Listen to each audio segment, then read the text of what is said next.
everybody. I'm Traven Rice. This is the Lowdown Culture Cast, and we're here at PNT Knitwear on Orchard Street talking to all different types of culture changers in the downtown area. And I'm excited today to talk with Gary Guarinello from Catalyst Records. Gary opened Catalyst Records at Essex Market just a couple years ago and was formerly doing a few different things, including acting as a butcher or just being a butcher. And is a musician and worked in various fields. And I would say we want to hear all about this, but we've been noticing Catalyst Records up because you moved upstairs at the Essex Market, and it's really sweet. There's obviously looks like a great collection of records, but there's live performances and also all different kinds of creative events. So tell us about how you ended up doing this. I'm first of all, super grateful to be upstairs in Essex Market. As you mentioned, I first opened in a separate market, which was in the same building. It was very confusing for a lot of people, but there was two markets within the current site of Essex Market, and the market in the basement where I originally opened was called the Market Line. It's since closed, and it was a great incubator for the concept at first, but very grateful to have been able to transition up into Essex Market, which is, such a great community, such a historic collection of vendors, and, it's been there basically on that site, just on the north side of Delancey, since I think 1943, and it's been just a community hub of, movements, culture, food for so many years, such an important place. Mm-hmm. So being there is really special. And, being able to benefit from the foot traffic that it draws has just been like a total dream as a business owner. Record stores are typically places people kind of seek out if you're into it, and not everyone is. And in the current location, I'm able to have these great conversations with people who wouldn't necessarily have gone out of their way to a record store that day, but we're able to kind of, get into something that's maybe new for them or something they're ready to rediscover. And then with that in mind, to your point about the live events, being able to feature local artists in the shop and give them access to that foot traffic that we experience in Essex Market is just another way I feel like I'm able to contribute to Essex Market being a community hub and bring the artistic sort of element into it, because it's primarily food. As everybody knows, it's a food market. I think I hope that the brand is able to contribute in that way and sort of in keeping with the traditions of Essex Market, and it's a lot of fun for me. Okay, but so how did you go from butcher to a record store owner? Yeah, well, I worked just shy of 10 years in the meat industry, and it was awesome. I mean, I love the food industry. I like working hard, and the food industry offers a lot of opportunity to work hard, and I was able to learn from some really incredible mentors that I had over the years. So like older generation butchers and meat mongers, cheesemongers, guys just that lived and breathed the food industry through different decades in Europe and in New York. And I guess early on when I kind of got a taste of that, it was like, wow, this is, I could really get into this, and was just really ate it up. So yeah, no pun intended. But anyway, I'm really grateful to have had those experiences, and I was able to manage a few meat businesses, a couple of meat businesses throughout those years, a few different locations. And the record store came about while I was still very much in the food industry, and at a time when I was managing 2 locations. So I was really pretty single-minded about the food industry. I was like, it was kind of my whole world. But at that time, the Market Line was having some, I guess you could say, having some issues in filling some vacant spaces down there. I think we remember that, especially if you're in the neighborhood. And I kind of just proposed that maybe they make it a little less one-dimensional and bring in something besides a food business, besides a restaurant, besides a grocer. And I said, I think that a record store would make a lot of sense for the site, for the neighborhood, the culture. I think it just would work. Find somebody to do that. And a few months later, they came back and they're like, that record store idea, you should do it. I was like, what are you kidding me? You know, like I got my hands full over here. And like, we're going to, and you know, I'm really grateful for this as well. They're like, we'll make it really easy.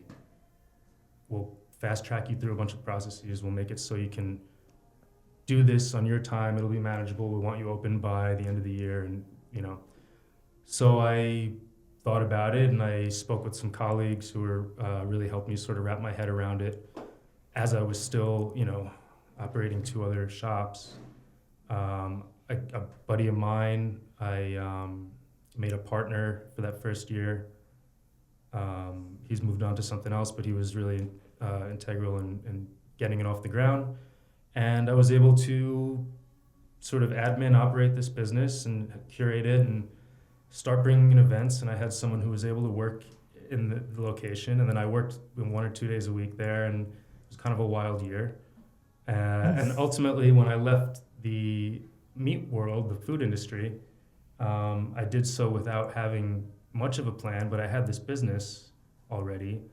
And so I just decided to kind of jump in and bring as much of my food industry experience and practical knowledge of operating businesses into that, and sort of make an environment that's maybe not quite the same as a lot of record stores, and that have a little more of the hospitality from the food industry, hospitality angle involved. And my goal early on was to make like a Village Green sort of environment for creatives and artists, to be able to network, to be able to show their work, to be able to get exposed to a wider audience. So collaborative effort was kind of, you know, I think it's such a key part of being in a market, like, you know, actually a market, a food market, right? Yeah. But it's also just a great way for businesses in a community to sort of support each other and cross-promote. And if I'm able to bring in the sort of arts and music and the artist element into that equation, it just works, I think. Well, I think that's just a huge service to, you know, artists and musicians everywhere right now, because we've been talking a lot about, I mean, the conversation definitely is lately in music is just how hard it is to even make a living doing it. And, you know, there's less happening in venues around here, and you know, harder and harder with like live music, I would say. So Yeah. it's just a great thing that you've offered this creative space, I would say. And you're also a musician, is that right? Yeah, so I'm a rock and roll musician. I'm not like a studied musician. I play drums in rock bands, Okay. which is super fun. But I always did that as sort of my nightlife sort of passion, and you know, I always had a great day job. So I never had to rely on it, but I was certainly exposed to, you know, the grind of that type of a life, which is, you know, difficult in different ways from the 9 to 5 or the food industry grind, or, you know. And I also worked as a sound tech in a couple of clubs at night. So I saw it from that angle as well. So yeah, I like to think that I have a sympathy for the processes that artists undertake to get their stuff out there. So yeah, being sympathetic to that, I think is also makes for a good relationship between the shop and the artist. Sure, and I would imagine it has an effect on the music that you collect their albums yeah. and the collection. Yeah, How did you? I put as much local vinyl in the shop as I can, and I give all those artists the opportunity to hit me with some ideas for doing in-store fan engagement, promotions, performances, really anything. And then what I'll do is I'll take that idea and figure out how I can integrate it into something that's got some crossover with another business within the market, or within the artist's record label, if we can do some promotion, or you know, even if it's just like an album release, where they have like a release party at a club a couple days later, but they can do a quick, you know, 30-minute fan engagement, live preview of some of the material on the record. You can get your first chance to buy it. Look, just kind of simple things like that. Honestly, things that record stores used to do. When you used to want to see a concert, you had to go to the record store to buy the ticket. So kind of bringing a little bit of that energy back into the mix, just as a means to promote an artist in a different way. The other thing is that it's a whole different head going into see music in a record store. And I always use that, the NPR Tiny Desk series as an example, which I love. I think it's such a great idea. Yeah. But, there's a lot of pretense going to a club to see a group, It's usually later. There's a door, there's an exchange, there's money or an idea. It's just like a whole thing. You're like, how many drinks am I going to have tonight? Whatever, There's like a whole head about going out to see a performance. And at Catalyst, you could be like walking through the market after work to buy a zucchini and a tomato for dinner, and then there's like somebody playing. It's like, well, maybe I'll have a beer and like watch this show for 10 minutes before I go home and cook. And I love seeing concerts. I think I might prefer the latter scenario, just having it totally integrated in your day, having it be unexpected, having it be accessible in a different kind of a way. As opposed to like joining the night culture and like going to a club. Not to knock any clubs. I love the clubs. But. Sure. That's so funny because I wrote that down when I was thinking about the space. I was like, it's very much the feel of Tiny Desk, only not that small as Tiny Desk. Right. And also makes a little more sense because you're surrounded by albums, by vinyl. Yeah. Yeah. It's it's one of those funny things where you see it and you're like, oh yeah, this makes sense. Well, it's nice. There's also a good street window, like this window too, right? Yeah, huge. Which is really nice. Yeah. It's so nice to be able to see the street and have the sun, and just like being able to see, having that instant feedback where somebody walks by, sees the sign, like looks in the window, and like, he might not be. He's not coming in today, but he might come back. So how did you decide on the name? Oh, it's not a good story. I picked the name because it sounds good. What do you mean? Yeah, I was just looking for a good, a classic sounding word to go with records, and I thought Catalyst really flows well. Catalyst Records. It sounds classic. I don't know. I think it's a great name. It could be like, the Ford Catalyst 500. Like, I don't know. It could be like an old model of an old car or something. It felt right in that sort of golden era. Isn't it mean like something that? Oh yeah, sure. It's a great word for its meaning as well. And as a matter of fact, whenever I tell people what I just told you, typically they say, no, it's because it's the catalyst that got you out of the food industry, or it's the catalyst that, to have a non-food vendor in the market, and all. And I say, yeah, sure, that's all true. Sure, I don't know. I picked it because it sounds good. It's a great word. It reads well. It speaks well. It's like a spark, though. It is, yes. Right? It is. It's it's the moment of change. You could change. You could work on that story a little bit. Yeah, but I'd be making it up. It's like my name, because people always ask what my name means. Yeah. And so they're like, oh, what does it mean? Because they think it must, mean like a different language or something. But it's just a pen name of an author. Oh, cool. But what author? B. Traven. Yeah. But so yeah, that's what happens when I tell people that. So now I just say it means goddess. Oh, that works. Is that true? So you can no. you can do that with Catalyst. All right, I can do better. And then what? So how did you decide? A book signing, or there's like creative. There's some. I saw T-shirts, original T-shirts, and prints, and there's some different art stuff happening also. So how did you decide on that? Yeah, I mean, I think a lot of people who run a store or business will tell you that you have all these different ideas for things that may or may not work or that you want to do, and that's no different with Catalyst, but I kind of love the idea of, form following function and having a catalyst. I'm getting there. I'm getting better. Yeah. For actually doing something. So with the case of the book signings, I did sell some books in the shop, but I was on Instagram one day and I came across a photographer named Daniel Root, Yeah, who we featured his work he's the on the best. lowdown. Yeah, love Daniel. And I saw that he was releasing his book, his coffee table book of these great photographs of New York bars at dawn. And I said, if you'd ever be interested, I'd love to carry them in the store and do an event. So he was interested and open to it, and we put together this, really fun event where we hung up his photos and were able to sell some books for him and some art and had some live music. And that was actually one of the first events in the old location where I said, okay, this is kind of like all clicking. People are going to the bar and buying drinks and, grabbing some food, got some musicians, we have the featured artist, everything's kind of functioning and helping each other.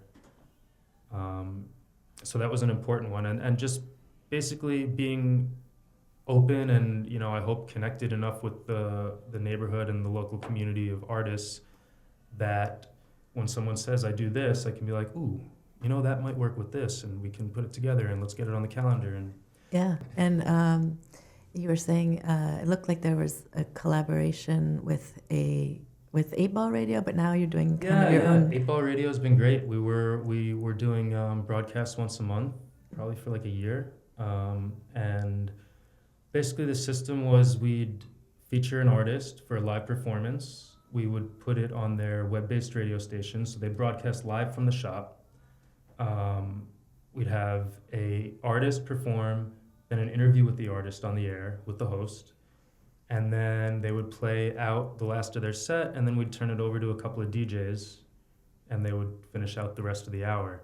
It was a 2-hour show once a month. It was a lot of fun.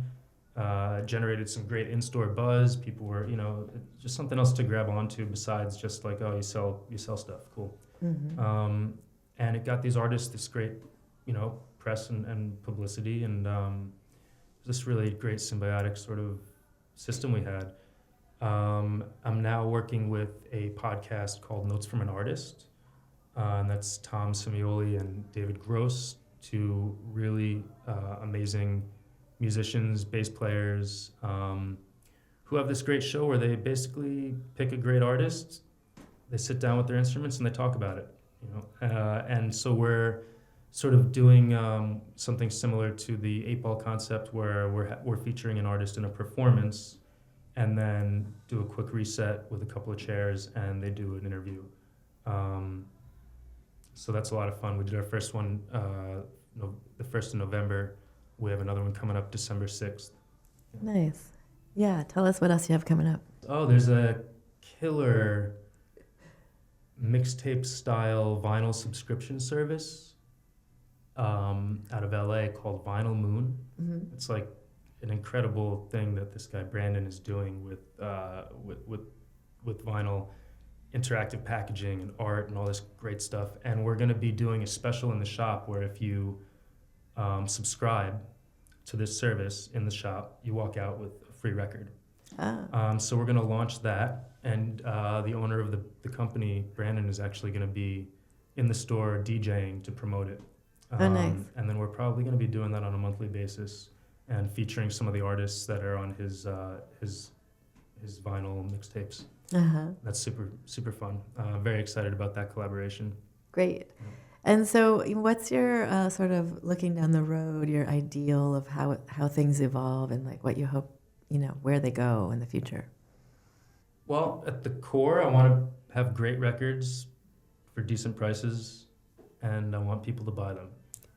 And if that keeps happening, that's definitely a win for me. Beyond that, just increasing the partnerships I'm able to create with other local businesses. Just something like this is so. It's a joy for me, but it's really for the brand and for the business. It's incredible that you're doing what you're doing, and that I'm able to sort of sit here and be a part of it.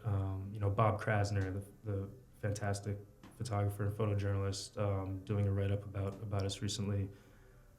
Extremely grateful for that, and just sort of building the community network and being able to sort of reaffirm as I go, like, all right, I think I'm doing the right thing because this happened. Right? Uh-huh. You know what I mean? Oh, And totally. having those moments Yeah. are what's really going to inform the direction of the brand. So just being kind of in the community and yeah, That's great. every business is a people business, right? You know what I mean? Like if you kind of prioritize how you interact with people, things will fall in line, hopefully, unless you got a terrible idea. Well, we're cheering you on, and we're going to come listen to music as much as we can, because we do get our groceries there quite often. Love that. So it's Catalyst Records in Essex Market, and are you open? What are your hours? I'm open every day but Tuesday. Okay. And we open at noon, although in December I'll be opening earlier at 11. Actually, I'll probably be open 7 days in December. Whew. Okay. We'll see. Okay. Well, keep us updated, and thanks for coming. Thank by. you so much for having me. It's a pleasure.